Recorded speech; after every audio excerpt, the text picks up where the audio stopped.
بسم اللہ الرحمن الرحیم۔ السلام علیکم ورحمۃ اللہ وبرکاتہ۔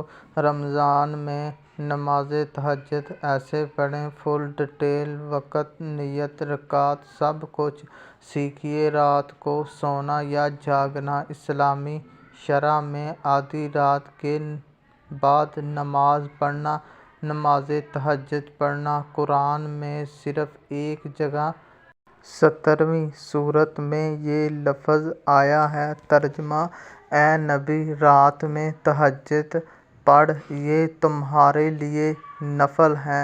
حضرت محمد صلی اللہ علیہ وآلہ وسلم نے اس نماز کی بڑی فضیلت بیان کی ہے۔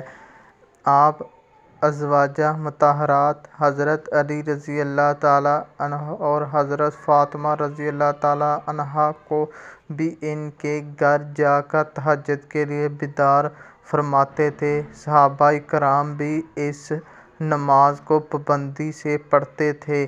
آپ نے مسجد نبوی میں اس کے لیے ایک جگہ مخصوص کر دی تھی۔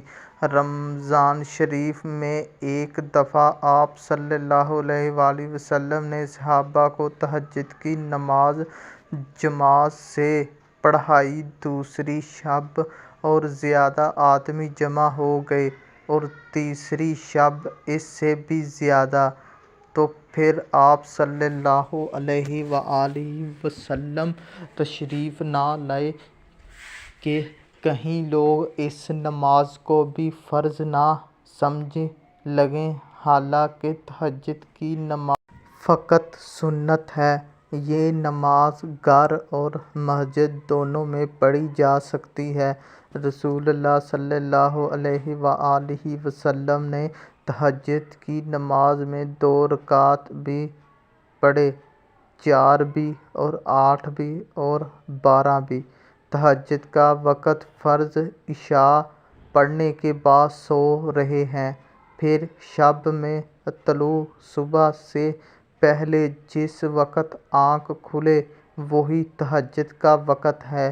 وضو کر کے کم از کم 2 رکعت پڑھ لیں، تہجد ہو گئی۔ اور سنت 8 رکعت ہے اور معمولی مشاہد 12 رکعت۔ قرأت کا اختیار ہے، جو چاہے پڑھے۔ اور قرآن یاد نہ ہو تو ہر رکعت میں 3 بار سورۃ اخلاص بہتر ہے کہ جتنی رکعتیں پڑھے گا اسے ختم قرآن کا ثواب ملے گا۔ حدیث شریف میں نماز تہجد کی بڑی فضیلت وارد ہے۔ تہجد کی کثرت سے آدمی کا چہرہ نورانی اور زیادہ خوبصورت ہو جاتا ہے۔ تہجد پڑھنے والے بلا حساب جنت میں جائیں گے۔ تہجد کی نماز کے لیے افضل وقت کون سا ہے؟ اس سلسلے میں شیخ الاسلام حضرت مولانا حسین احمد نعمانی رحمۃ اللہ علیہ تحریر فرماتے ہیں: صلاۃ التہجد کا وقت عشاء کے بعد سے صبح صادق تک ہے۔ حضرت عائشہ رضی اللہ تعالیٰ عنہا سے صحیح میں روایت موجود ہے کہ جناب رسول اللہ صلی اللہ علیہ وآلہ وسلم نے ابتدائی شب میں بھی اور وسط شب میں بھی اور آخر شب میں تہجد پڑھی ہے، مگر آخری ایام میں اور زیادہ تر آخر شب میں پڑھنا وارد ہے۔ جس قدر بھی رات کا حصہ متاخر ہوتا جاتا ہے، برکات اور رحمتیں زیادہ ہوتی جاتی ہیں اور آخر میں سب حصوں سے زیادہ برکات ہوتی ہیں۔ تہجد ترک سجود یعنی ترک نوم سے عبادت ہے، اس لیے اوقات نوم بعد عشاء سب کے سب وقت تہجد ہی ہیں۔ لفظ تہجد 2 متضاد معنی کے لیے استعمال ہوتا ہے۔ اس کے معنی سونے کے بھی آتے ہیں اور جاگنے کے بھی۔ اسی رات کی نماز کو صلاۃ الشرع میں نماز تہجد کہا جاتا ہے۔ اور عموماً اس کا مفہوم یہ لیا گیا ہے کہ کچھ دیر سو کر اٹھنے کے بعد جو نماز پڑھی جائے وہ نماز تہجد ہے، لیکن تفسیر مظاہری میں ہے کہ رات کے کچھ حصے میں نماز کے لیے سونے کو ترک کر دو، اور یہ مفہوم جس طرح کچھ دیر سونے کے بعد جاگ کر نماز پڑھنے پر صادق آتا ہے، اسی طرح شروع ہی میں نماز کے لیے نیند کو مؤخر کر کے نماز پڑھنے پر بھی صادق ہے۔ اس لیے نماز تہجد کے لیے پہلے نیند ہونے کی شرط قرآن کا مدلول نہیں۔ حضرت حسین بصری فرماتے ہیں کہ نماز تہجد ہر اس نماز پر صادق ہے جو عشاء کے بعد پڑھی جائے، البتہ تعمیل کی وجہ سے اس کو کچھ نیند کے بعد سے مدلول کیا جائے گا۔ نماز تہجد کی ہو یا کوئی بھی، اس کی نیت کے لیے زبان سے لفظ ادا کرنا ضروری نہیں، بس دل میں یہ نیت کافی ہے کہ میں تہجد کی نماز ادا کر رہا ہوں، اور الفاظ ادا کرنے ہوں تو تہجد کی نیت اس طرح کریں کہ میں 2 رکعت تہجد کی نماز پڑھ رہا ہوں، اللہ اکبر۔ نزد اگر رات کو صرف نفل نماز کی نیت سے نماز پڑھے گا تب بھی تہجد کی نماز ہو جائے گی۔ نماز تہجد کی کم از کم 2 رکعات ہیں اور زیادہ سے زیادہ 12 رکعات ہیں۔ بعد نماز عشاء بستر خواب پر لیٹ جائیں اور سو کر رات کو کسی بھی وقت آنکھ کھولے نماز تہجد پڑھ لیں۔ پھر وقت نصف شب اور آخری شب ہے۔ تہجد کے لیے اٹھنے وقت نصف شب اور آخری شب ہے۔ تہجد کے لیے اٹھنے کا یقین ہو تو آپ عشاء کے وتر چھوڑ سکتے ہیں، اس صورت میں وتر کو نماز تہجد کے ساتھ آخر میں پڑھیں، یوں بمشمول 8 نفل تہجد کل 11 رکعت بن جائے گی۔ رات کا اٹھنا یقینی نہ ہو تو وتر نماز عشاء کے ساتھ پڑھ لینا بہتر ہے۔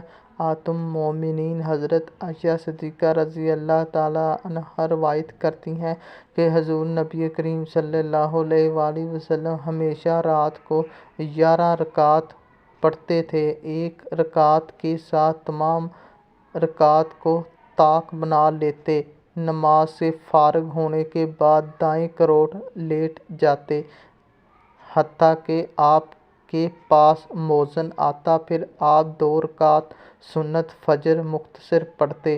کتاب صلاۃ المزید یہ کہ تہجد کی نماز کے بعد توبہ، استغفار، ذکر و اذکار، خصوصاً قرآن کریم کی تلاوت کا انتظام کرنا چاہیے اور اللہ تعالیٰ سے خوب دعائیں مانگنی چاہیے، کیونکہ رات کا یہ پہر دعاؤں کی قبولیت اور اللہ تعالیٰ کی رحمتوں اور برکتوں کے نزول کا ہوتا ہے۔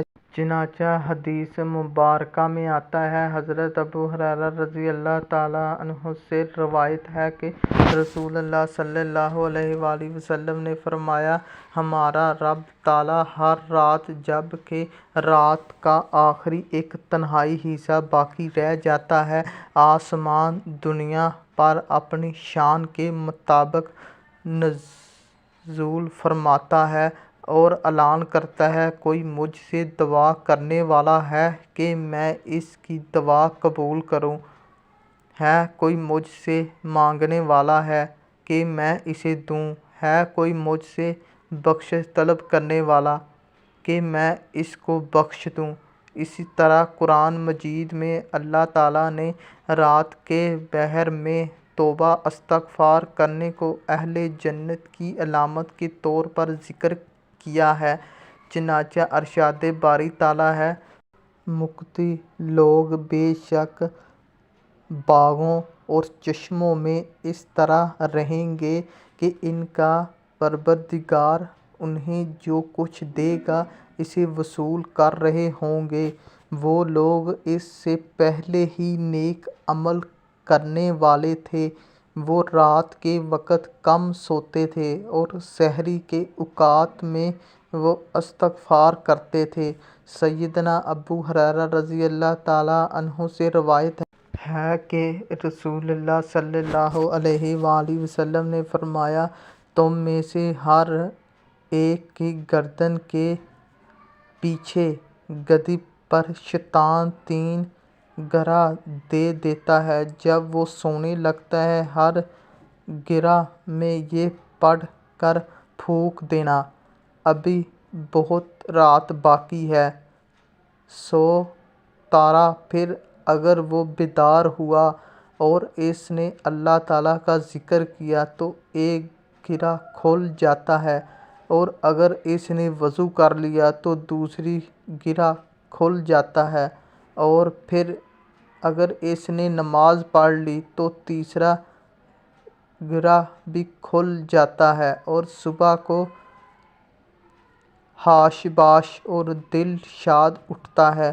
ورنہ صبح کو بزدل اور سست مزاج اٹھتا ہے۔ سیدنا ابو ہریرہ رضی اللہ تعالیٰ عنہ سے روایت ہے کہ رسول اللہ صلی اللہ علیہ وآلہ وسلم نے فرمایا، ہمارا پروردگار بزرگ برتر ہر رات آسمان دنیا کی طرف نزول فرماتا ہے، جب کہ پچھلی تنہائی رات باقی رہ جاتی ہے تو فرماتا ہے کہ کوئی ہے جو مجھ سے دعا کرے، بس میں اس کی دعا قبول کر لوں، کوئی ہے جو مجھ سے کچھ مانگے تو میں اسے عطا کر دوں، کوئی ہے جو استغفار کرے تو میں اسے معاف کر دوں۔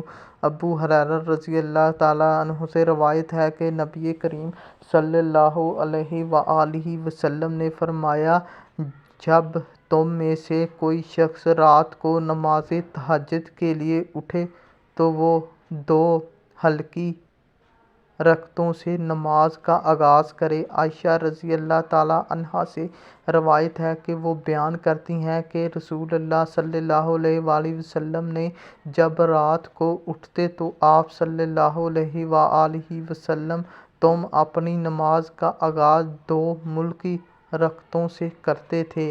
اس حدیث میں اس بات کا بیان ہے کہ نماز تہجد میں سنت یہ ہے کہ اس کی ابتدا 2 ہلکی رکعتوں سے کی جائے، اس کے بعد نمازی جتنی چاہے طویل کر لے۔ جیسا کہ سنن ابو داؤد میں ابو ہریرہ رضی اللہ تعالیٰ عنہ سے مروی ہے۔ ایک موقوف روایت میں ہے کہ پھر اس کے بعد جتنا چاہے طویل کرے۔ نبی کریم صلی اللہ علیہ وآلہ وسلم نام سے ایسا کرنا ثابت ہے، جیسا کہ مسلم شریف کی روایت میں ہے۔ نماز تہجد کی ابتدا 2 ہلکی رکعتوں سے کرنے میں حکمت یہ ہے کہ اس سے نفس کی مشق ہوتی ہے، اس میں نماز کو جاری رکھنے پر آمادگی پیدا ہوتی ہے اور شیطان کی دی گئی جلد کھل جاتی ہے، کیونکہ تمام اسی وقت کھلتی ہیں جب نماز پوری ہو جائے۔ آپ صلی اللہ علیہ وآلہ وسلم نے یکم کے بارے میں جو یہ آیا ہے کہ آپ صلی اللہ علیہ وآلہ وسلم نے رات کی نماز کا آغاز 2 خفیف رکعتوں سے فرماتے تھے، حالانکہ آپ صلی اللہ علیہ وآلہ وسلم ایک کم شیطان کی گروہوں سے محفوظ اور پاک تھے، تو آپ صلی اللہ علیہ وآلہ وسلم کا ایسا کرنا اپنی امت کی تعلیم اور ان کی اس طریقے کی طرف رہنمائی کرنے کی غرض سے تھا جو انہیں شیطانوں سے محفوظ رکھتا ہے۔ چنانچہ قولی و فعلی دونوں قسم کی حدیث سے نماز تہجد کا آغاز 2 ہلکی رکعتوں سے کرنے کی پرہیزگار لوگوں میں شامل کرے، آمین۔ اللہ پاک ہمیں عمل کی توفیق عطا فرمائے۔ اگر آپ کی ویڈیو اچھی لگے تو اسے لائک اور شیئر کرنا ہے، یوٹیوب چینل کو سبسکرائب کریں۔ جزاک اللہ۔